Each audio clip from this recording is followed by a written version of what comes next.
Your definition of success will be determined by three things. First is your definition of success. You need to expose yourself to experiences and identify distractions in order to find what success really means to you. You have to be willing to be uncomfortable in order to expose the potential that you deserve. You might not have an obsession or a passion or something to define as your life's work because you haven't put yourself in the state of uncomfortability to become aware of it yet. The thing that will become your obsession, or the thing that you'll be passionate about, that'll truly unlock the success you deserve, won't come from just sitting around. Making comfortable advancements slowly will never expose you to the uncomfortability that will allow you to grow into the next uncomfortability, and the next, and the next. If you're just putting one day after another, watching porn and playing video games and binging Netflix, and I'm not saying you shouldn't enjoy life, but if you're not actively putting yourself in a place of uncomfortability moving forward, then you shouldn't be indulging in excess.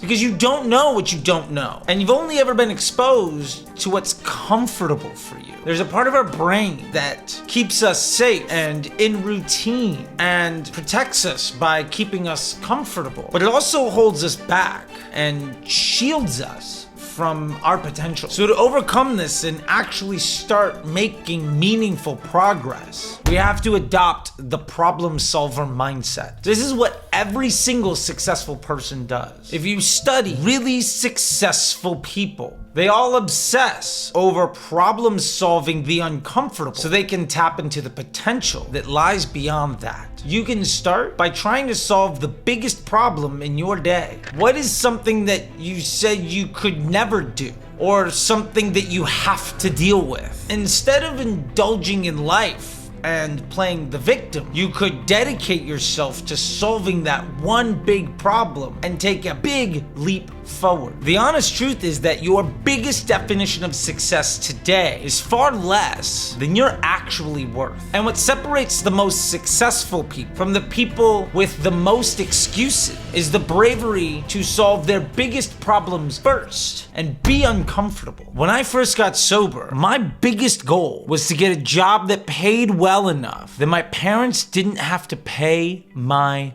bills. When I started making $50,000 a month, my biggest goal was to help other people achieve the independence and success that I had. Because I embraced the challenge of how do I give it all away? And as a result, I can now make more in a week than I used to make in a year. Believe me when I tell you, the biggest thing holding you back is you. I've had students all over the world that turned a small side hustle on a cell phone into generational wealth. People in third world countries, students right out of college, people wanting to quit their career after 20 years and finally have financial freedom and independence by turning a few commodity skills into undeniable value. And there's no reason that can't be you. The single biggest thing they all had in common to get to that success was to redefine what success meant to them. When I see people struggling on calls with me, the single greatest thing that they all have in common is defining their success by somebody else's. You cannot define what is important to you on the inside by comparing yourself to somebody else's outsides. And I'll tell you something else I've never seen anyone else say. When you conquer the biggest thing holding you back, there's going to be a brand new biggest thing to take its place. It's like getting hit in the face. Yeah, it sucks. But the fear of getting punched and what that does to you mentally, emotionally, physically is far worse than the punch itself. Identify what the biggest problem is for you. Are there things that you will not delegate? Do you always need to grow even though you've been growing for a long time? Have you stopped growing and you see that you're only working harder now to make the same or less? Are you too dependent on others? Have you placed your trust in people that you don't respect? You need to sit in this uncomfortability. Don't avoid it. Embrace it. Use it as motivation so that the best day you could imagine is something less than what your average day today could be. The second thing is asking the right questions. Once you've identified what your biggest problem is, you're gonna notice that the questions you've been asking don't actually solve the biggest problem that you have. So it's obvious now that you're going to have to educate yourself to understand what questions you need to ask to solve this problem. Most people at this point will choose to adopt a victim mentality and avoid uncomfortability. And as a result, they'll never reach anything close to their real potential. If you know what problem you need to solve, and that solving that problem is the most important thing, then you can remove all the things in your life that get in the way of solving that problem. And now you can dedicate yourself to scouring the internet and buying courses and finding mentors. Anything that you can grab a hold of to journey into the uncomfortable and unknown. To identify how to ask the right questions so that you can solve that biggest problem, so that ultimately that becomes something you don't ever have to worry about ever again. The most successful people have the ability to obsess over this process, and that dedication gives them no choice but to overcome the problem. You should be listening to people whose opinion challenges the way you think. The way that you think got you to where this is your problem, but what got you here is never going to take you to where you want to go, and ultimately to where you deserve, which is much more than you can really perceive of right now. This is what you should be focused on every single day. And when you start asking the right questions, you're going to see this cascading effect. Not only on the problem you're trying to solve, but also on your self-esteem, your mental health, your physical health, and ultimately your momentum in life. We all know the fundamentals of running ads is to buy attention, to generate traffic, to get somebody to a web page, to convince them to buy something, but getting better at any one of those individual skills is not going to make you much more money in any meaningful way. Far too many people are asking a question that can be solved with a commodity skill. When we can combine commodity skills to create undeniable value, we begin to look at solving problems in a much different and more impactful way. Maybe the way to make more money is to get more people to buy from you a second time. Far too many people fail to see that the way to generate more money and grow a business and put more money in their pocket is to figure out how to scale your efficiency so that you can save time and have your money work harder for you, so that you can begin to leverage that time and money into the resolution of the next biggest problem. And it's quite literally the repetition of this process that allows you to make more money without working more and create more opportunity without more stress. Everyone is asking the same questions to get to the same answers, which is why they're all seeing the same struggle. And you're not going to get it right the first time. You're just gonna have to stick it out and be aware and embrace the lack of results that you're getting so that you can educate yourself further. So that ultimately you're exposing yourself to that uncomfortability that allows you to ask questions that you never would have asked before. This is a change in mindset because you're probably used to having things handed to you. And I'm not saying these are just gifts, but if you've worked a job, somebody handed you a paycheck. Yes, you did that work, but you never solved the bigger problem. And because you never rose above the commodity skill that you were being paid to deliver, you never earned anything close to what you could have by developing undeniable value. And I'm not saying the work is bad, it's commendable and valuable. But if you never have to forge your own path to get somewhere, if you never have to be uncomfortable, if you're never forced to grow, then you cannot expect to earn anything close to the success that you would have otherwise had the opportunity to earn. I just want to pop in here and say thank you so much for watching this video. It's coming from a place of honesty, and I hope that you really value it. Now, I know you love these types of videos, but sadly, YouTube only has a like button. So go ahead and smash it aggressively, with enthusiasm. Don't forget to hit subscribe and ring the bell so you don't miss any more content. With that being said, let's get back to it. So that leads us to the third thing. And the first thing was to challenge your definition of success. And the second thing was to ask the right questions.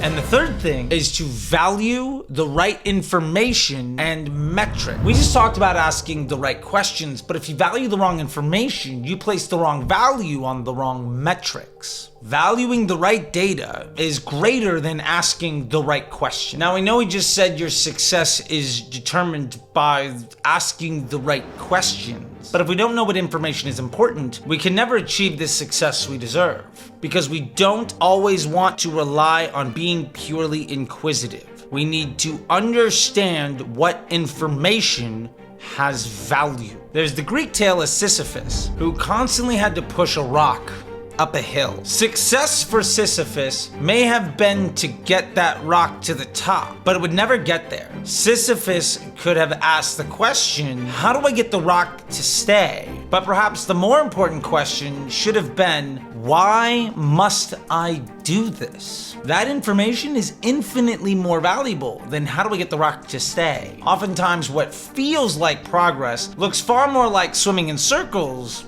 from a 50,000 foot view of the work that we're doing. Oftentimes, we've trained ourselves to value information that won't solve the bigger problem because it solves the problem of not being uncomfortable. It's easy to take surface level information and make minor important decisions to feel like we're getting a lot of work done. But how many times have you opened up an ad account to turn an ad off or optimize to some KPI only to find yourself solving that problem over and over again?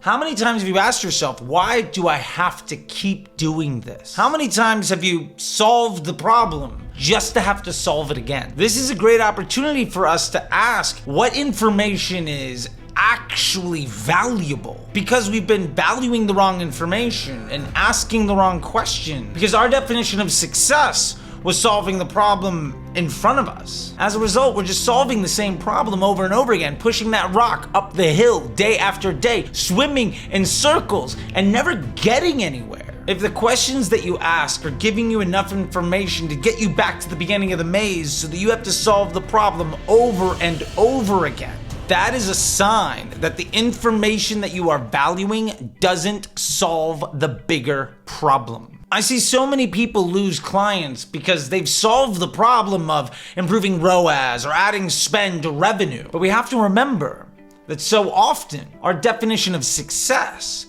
is improving the metrics based on the questions that we asked to begin with. So often, the way to provide undeniable value and rise above being the provider of a replaceable, undeniable skill is to ask a question based on more information, to solve a bigger problem and redefine what success actually looks like. In my years of spending hundreds of millions of dollars on Facebook, the biggest brands that I've grown, the ones that I've taken from 8 or 15 million to 50 or 100, our definitions of success evolved as the business changed. The only reason I've been brought in over and over again as a partner in these brands around the world to help them grow is because I was able to be uncomfortable and value different information as the landscape changed so that we could ask more important questions. The reality is that none of this is easy. By definition, we are going to be uncomfortable.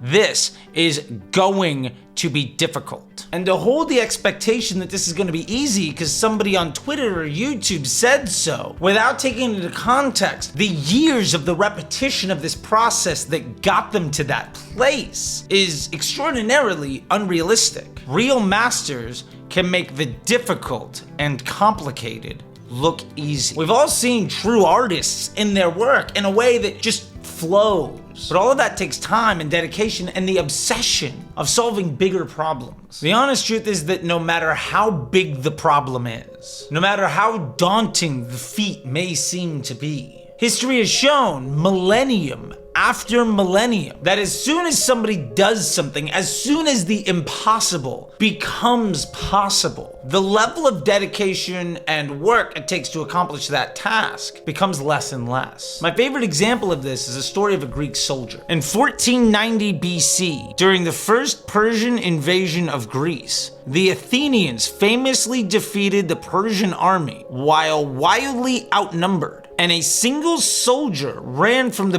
beachfront to Athens to let everyone know the story of King Darius's defeat in his effort to subjugate Greece. And since then, during the Olympics in ancient Greece and even today, people tried to run these great distances faster and faster. And for literally 2,000 years, no one was ever able to run a mile under 4 minutes. Until 1954, when a nerdy kid named Roger Bannister, who was only 25 years old, in a slight rain with a little bit of wind, who had gone through the process of defining success differently and asking better questions and valuing better data, ultimately figured out how to run a single lap in under a minute. And then he worked out how to do it 4 times. And that lap was about a quarter mile. It was 400 meters. And since then, 1,500 people have done it. 2,000 years since the Battle of Marathon, and the world's greatest athletes could not accomplish this feat. And then one nerdy kid did it in a slight rain with a little bit of wind. And to only further prove this point, the second person did it 41 days later. And his record only stood for 3 years until somebody did it even faster than that. The point here is that the blueprint for your success and what will define your potential comes down to 3 simple things. What is your definition of success? What questions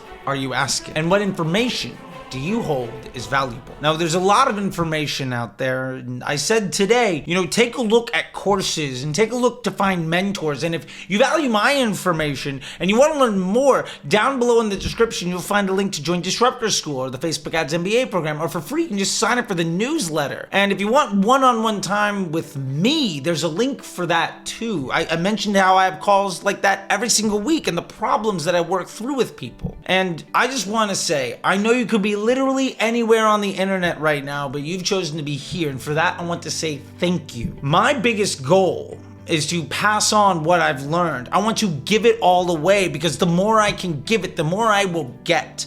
And that bounty provides for myself and my family, and is one of the reasons that I've probably been able to stay sober over a decade now. With that being said, thank you very much. And YouTube thinks you might like a couple of these videos. Don't forget to smash the button, and until next time, I'll see you on the internet.